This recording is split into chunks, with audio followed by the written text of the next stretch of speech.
warning from scientists suggesting the Earth may be on the verge of another mass extinction, similar to the one that killed the dinosaurs. It happened 5 times in the past 540 million years, but this time around, experts say we may be able to stop it.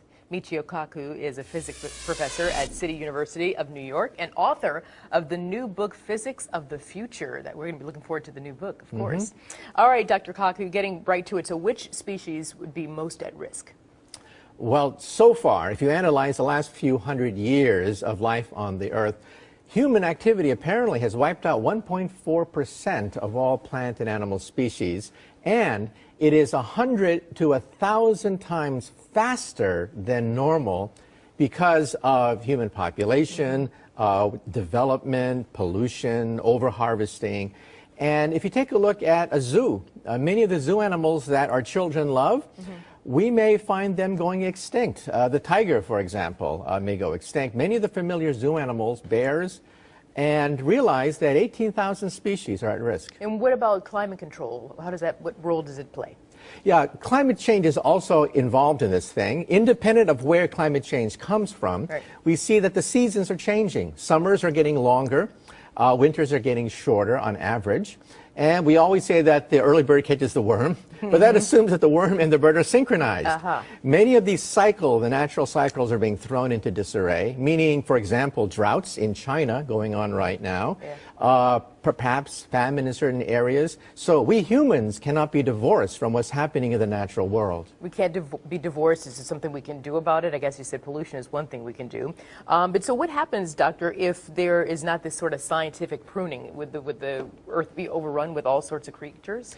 Well, evolution says survival of the fittest, and so far we humans are among the fittest. But we are also at the top of the food chain, the top of the pyramid, and it wouldn't take much to dislodge us from being at the top of the food chain. So who could outrank us at that top of the food chain? You need to know what animals I need to look out for. Well, in science fiction, of course, the insects take over.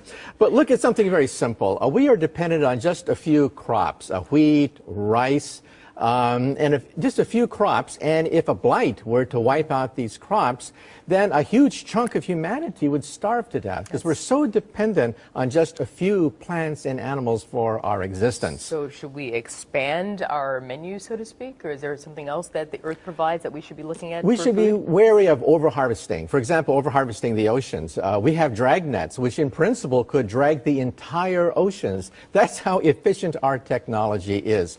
Also, wheat production we have to worry about because water is the key to wheat production, and there are going to be perhaps water wars in the future. And are you concerned about that water wars and that we may run out of water? Well, there will always be water on the Earth. The question is the cost and what it would take to extract it, to desalinate it, to divert it, to irrigate. And so the cost of certain kinds of commodities could start to rise. So just because we're at the top of the food chain doesn't mean that we're invulnerable to what's happening outside where biodiversity is being threatened. You mentioned, we have to go, but you mentioned insects could overrun the Earth. Well, that's in science fiction. Yeah, but the cockroaches, they never seem to go away, doctor. We got to figure out a way to get rid of them. All right, Dr. Michio Kaku, thank you so much. And your new book we're looking out for is Physics of the Future.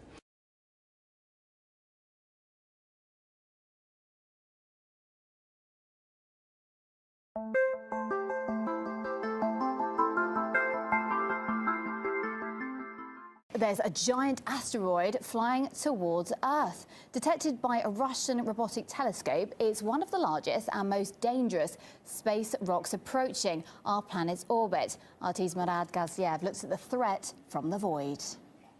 Humanity's last experience with a large asteroid was painful. Almost 2 years ago, the Chelyabinsk meteor, traveling at 19 kilometers a second, exploded in the skies above Russia. The blast was dozens of times more powerful than an atomic bomb.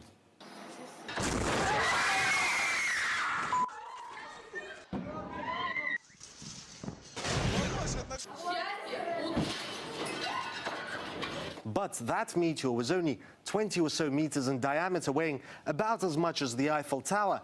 This new asteroid is an entirely different story. It's 20 times bigger, the size of a village, weighing millions of times more. If this asteroid, for now called 2014 UR116, flew into our atmosphere, it wouldn't just burn up in the air and shatter windows. This would hit the planet's surface, potentially killing millions. But calm for now. It's not yet on a collision course with Earth. The danger is, as it passes near planets and the sun, gravity could alter its path. In fact, the Russian Space Agency, which detected UR116, has satellites watching just for such objects. And it's not only Russia. An American observatory a decade ago detected another similar asteroid. There was a big scare about that, if you remember.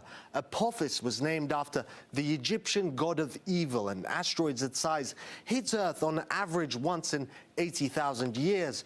NASA gave it a very real chance of impacting our planet, though that was later revised down. But the danger from asteroids is very real, and astronomers are increasingly keeping an eye out and thinking about what to do if they confirm a collision course, though don't expect anything quite as dramatic as Bruce Willis leading his team of misfits to save the world.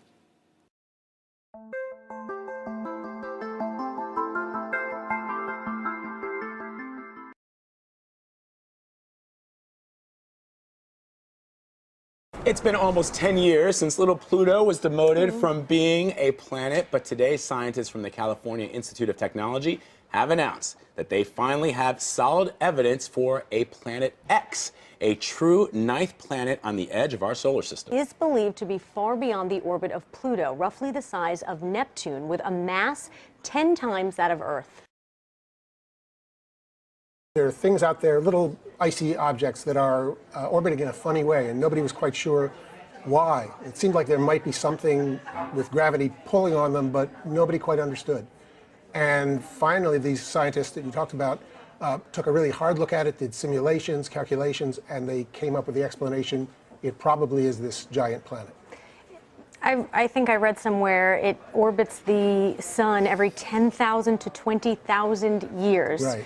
Is that why no one has seen it to this point? No, that's not why. It's because it's so dim. It's so far away that even though it's big, it's very, very dim, and it'll be very tough to spot with a telescope.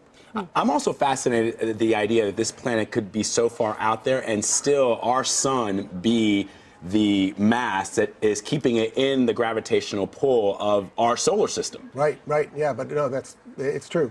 That's incredible. And so there was a thought at one point from scientists that when they thought that there was something beyond Pluto, that it might have been all the massive objects floating in the Kuiper Belt, but it's not. Right, so all those objects are out there and they have a lot of mass, and originally the scientists said, look, a planet is such a crazy idea, maybe it's the Kuiper Belt itself that's pulling it on itself and making these orbits look funny. And when we talk about the mass of this planet X, this ninth planet, being 10 times that of Earth, for those who are not scientists, what does that really mean, the mass of a planet versus Earth's mass? Well, if you could put it on a scale, how much it would weigh. Yeah. I mean, that's really it. And so it's bigger, it's bulkier, it's got more heft, it's got more gravity. It's this huge elephant in the living room, except we didn't know it was there. Mm-hmm.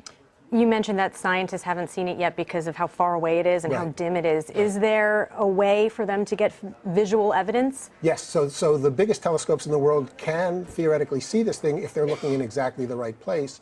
And with the publication of this new paper today, they are now going to start to look in earnest. How much further out there is this planet X than the rest of the planets in the solar system? I mean, so Pluto we think of as the really out at the very edge, the very farthest thing that you could call a planet, even though we don't anymore. And I'm still supporting Pluto's right to be a planet. But this thing is 5 times further out than Pluto. Fascinating. Is there any chance it's not a planet? No, there's always. It's very foolish to say no chance because you just don't know what you don't know. But the odds are looking very, very good. 60 billion miles from the sun. Yep. Amazing stuff. Michael Lemonick, thank you so much. Fascinating stuff. Great, thanks.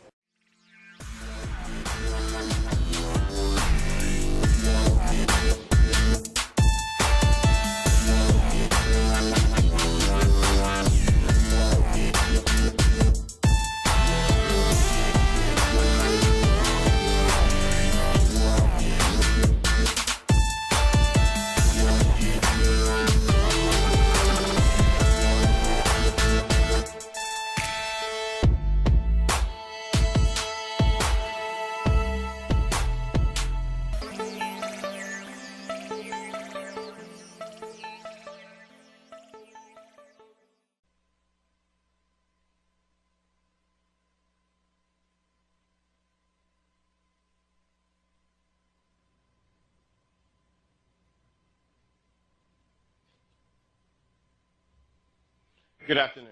My name is Dwayne Brown with the Office of Communications, and welcome to NASA headquarters. Today, NASA reveals near-Earth asteroid findings and implications for future research from the agency's Near-Earth Object Wide Field Infrared Survey Explorer, in short, NEOWISE. Today's information and graphics can be obtained on the web at www.nasa.gov/WISE. We will have brief presentations from our presenters, then open it up for questions at our NASA centers and the phone bridge. Before we get started, let me introduce you to today's speakers. First up, Lindley Johnson, NEO Program Executive, NASA Headquarters, Washington. Amy Meinzer, NEOWISE Principal Investigator, NASA's Jet Propulsion Laboratory, Pasadena, California. Tim Spar, Director, Minor Planet Center, Smithsonian Astrophysical Observatory, Cambridge, Massachusetts. And Lucy McFadden, Scientist, NASA's Goddard Space Flight Center in Greenbelt, Maryland. And with that, I'll toss it to Lindley to start us off. Thanks, Dwayne. Thank you all for tuning in to hear about our progress with the Near-Earth Object Observation Program. We're here today to provide an update of our understanding of the near-Earth asteroid population and announce achievement of some significant goals in finding our nearest neighbors in the solar system. Over the past 12 years, our work to find near-Earth asteroids has largely been done by several ground-based observatory teams. But in 2010, NASA augmented those efforts by enhancement of the ground processing of the data being returned by the Wide Field Infrared Survey Explorer. So one of the characteristics of NEOWISE is that it really was a fairly small telescope in a low Earth orbit. In fact, the telescope would kind of fit under your arm like this, so it's not particularly large. But by virtue of being in space and operating at infrared wavelengths, it's a very powerful telescope, and it turns out to be very good at finding asteroids and comets. Now, if you go to the first animation here, you can see a little representation of what WISE looks like going around the Earth. It's always pointing outward from the Earth, surveying the whole sky.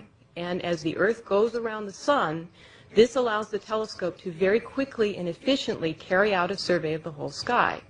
And in fact, it was so fast we were able to survey the whole sky twice in infrared wavelengths in only 1 year. And you can see here a little representation of the difference between visible light and the infrared light that WISE was able to see. So this was a very efficient and effective way of surveying the sky. And the original purpose of the mission was actually to study cool stars in very distant galaxies, and it's doing a great job of that. However, it turns out to also be very good at detecting asteroids. This is because it's using infrared light. First of all, I find it really exciting that scientists continue to find things in the solar system, bodies in orbit around the sun, and objects that are close to our backyard in the near-Earth space. I want to congratulate the team for your successes, and I know from experience that in order to conduct a survey and to locate and discover new bodies from spacecraft missions requires a lot of planning, a lot of ingenuity, huge amounts of computing power, and then hours and hours, months of discussions with colleagues and poring over the data to validate the results. Thank you. I realize you're focusing on near-Earth asteroids today, but there's been so much talk about the potential for finding a Planet X or some sort of large body through the WISE survey. Can you comment on any status on that sort of search, or maybe even reassure people that Planet X isn't coming to get them next year? Yes, this is Amy Meinzer. I'm happy to answer this one. Planet X is not coming to get us. But we are looking to see if there are any other bodies in the outer part of the solar system with the WISE data. This is a very natural project for WISE. And so we're still working on it right now. We've obviously just returned a huge amount of data from the telescope that's going to take us a long time to sort through. But the initial results are very promising. You may have seen earlier results where we've discovered a new class of very cool type of stars with WISE. But the search is still on, and we don't think that there's anything that's hazardous in the outer solar system. We think that this is just a sort of a, if there is something out there, it would be a large body in a roughly circular orbit. Our next caller, Denise Chow from space.com. Denise. So when you say the initial results are very promising, yeah, the initial results are very promising. Anything else you wanted to say on that point? We've actually been able to confirm the discovery of 100 new objects that are these very cool stars called brown dwarfs. And so that's very similar to what people are interested in looking for. So we've actually found some of these that are relatively close to the Earth, but none of these are closer at this point than the nearest star to our solar system. So it's a good start, though.